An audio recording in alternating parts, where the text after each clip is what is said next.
Christmas? You did? That's good. Pleased about that. Was listening on Radio Scotland one day last week to a programme about unwanted Christmas presents. People who got things that they weren't expecting and didn't really enjoy having. Somebody was given a bag of onions for a Christmas present. Somebody else was given a packet of toilet rolls. It reminded me of the time, the year when I was quite small, when my dad gave my mum a bottle of shampoo for her Christmas present. It wasn't an ordinary bottle of shampoo, it was a great big industrial bottle of shampoo. It was supposed to be a year's supply. My mum was not very pleased, and we almost didn't have Christmas dinner that year because they weren't speaking to each other. Christmas is supposed to have that message of hope. We spend such a lot of time planning, working, hoping for what Christmas is going to bring us. And sometimes we get disappointed. Now, I hope that your Christmas is going well so far. Remember, it gets a bit boring, doesn't it? 12 days of Christmas, there's still a way to go before Christmas is over. I hope your Christmas is going well. But hope has been very much in my thoughts this Christmas. If you saw on the Church of Scotland website the moderator's Christmas message, all about hope. We talk about the angels singing glad tidings of great joy, of hope for the world, for the future. Well, call me a grumpy old man if you like. I'm finding it a bit hard to be hopeful this year. Very aware of what's going on in the Holy Land, where Christmas celebrations were cancelled in the city of Bethlehem because of the war going on between Israel and Gaza. And people felt it wasn't right to celebrate. And perhaps you've seen those images of the crib scene that's been set up in Bethlehem, where the baby is lying not on a bed of straw, but lying amongst the rubble. You've perhaps heard that in Gaza there are 2 Christian churches. Most of the people in Gaza follow the Muslim faith. But there are around about 1,000 Christians amongst the Palestinians who live in Gaza. And there are 2 Christian churches in the Gaza territory. And many of those Christian families have taken shelter, taken refuge together in those 2 churches. And are finding that food and water are now in very short supply, and that they have at times been targets. That those Christians, our brothers and sisters in faith, living in Gaza now, have been targeted, along with many others. And then there's the war in Ukraine, and the refugee crisis, people without homes in our own nation, the climate emergency, and so many struggling to make ends meet.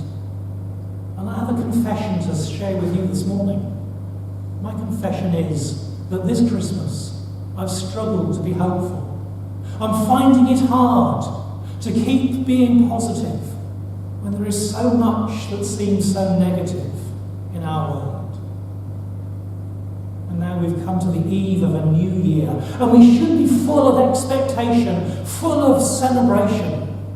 And I know the light shines in the darkness, and the darkness can never overcome it. But Lord, it's hard. Lord, it's hard to keep hopeful when so much seems to be so wrong. And in our reading today, Mary and Joseph bring their baby to be presented in the temple in Jerusalem. And there they meet Simeon and Anna, 2 characters in the Christmas story that we don't know very much about. What we do know is that they were both mature people. Verse 36 says Anna was very old. They were both devout, faithful people who'd been waiting, who'd been hoping year after year after year for the Messiah to come, waiting so many years for that moment.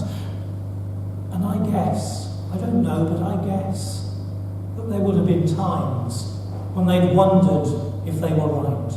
There would have been times when, as the years went by and what they were hoping for didn't happen, that they wondered whether they were on the right track, and they wondered whether they might give up. And now, Jesus is brought in, and they see this baby, and verse 28 says, Simeon took the child in his arms and gave thanks to God. My eyes have seen the salvation which you have prepared, he says. Verse 38, Anna gave thanks to God and spoke about the child to all who were looking forward to the redemption of Jerusalem. Now, there are many things that we can pick up on from that incident. But what spoke to me this time round is firstly that it's okay to struggle. Anna, we're told, 84 years a widow. Well, in the Greek, it's not very clear. It might have been 84 years that she was a widow, or it might have been that she was 84 years old. Whatever, she'd spent a lifetime praying and waiting and hoping. And she never gave up. Luke gives us no hint that she struggled, only says that she remained faithful and hopeful. But I know if I was in that situation, not much chance of it, but if I were, I would have struggled. How much longer, Lord? How much longer do we have to wait? Anna had seen the Romans, the occupying power, ruthless and cruel, seen her own people subjugated, taxed beyond their ability to pay. Even in the temple, the house of God where she was praying every day, the pinnacle of the Jewish faith, there was corruption. People had to pay for the sacrifice, for the blessing that the priest would offer for them. What a world. What a world that they lived in. And that puts me, my grumpy old man attitude, into a new light. Yes, it's okay to struggle. And maybe there were times when Anna and when Simeon struggled, but they never gave up. And if you're struggling, if you're finding that your faith is at a low point as we begin this new year, if you're finding it hard to believe, if you're finding that you have questions about the faith, embrace it. Don't just push it to one side and forget about it. Be honest about it. And make your New Year resolution for 2024 the opportunity to do something about it. Because do you know what? God has given us each other. Just have a look around for a moment at the people sitting by you. God has given us each other. Well, some might think he's not very generous. But we're here to look after each other. We are brothers and sisters in the faith. We're here to look after each other, to care for one another, to support and nurture one another. When we're struggling, we're here to look after each other. When we have doubts and fears, we're here in a safe place to share them with each other. When we have questions, we're here to find answers, to explore them together. Years ago, I discovered that in the Church of Denmark, in the baptism service, when a baby is brought to be baptized, there's a line where the church makes a commitment to that baby and says, "Bring us your questions and we will explore them together." Bring us your questions and we will explore them together. At the eve of this new year, it's time for us to think again about how we can grow in our relationship with Jesus Christ in the coming year.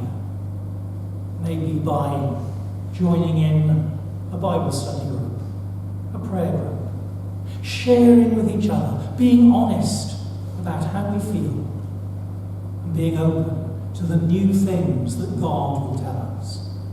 For that story says to me, first of all, it's okay to struggle, but don't give up.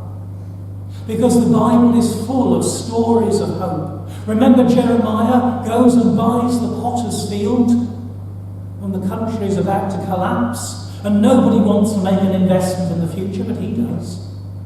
He's making a statement about how there will be a new future. There is hope. Remember by the rivers of Babylon, where the people sat down and wept when they remembered Zion. People taken off into exile, leaving their homes, their lives behind, to go and become slaves. But they're promised they will return. It's not forever. There is hope. For God is working his purpose out. Are we not sure about that? Well, just ask yourselves, was it by chance that Simeon was in the right place in the temple at the moment the baby Jesus was brought in? Of course it wasn't.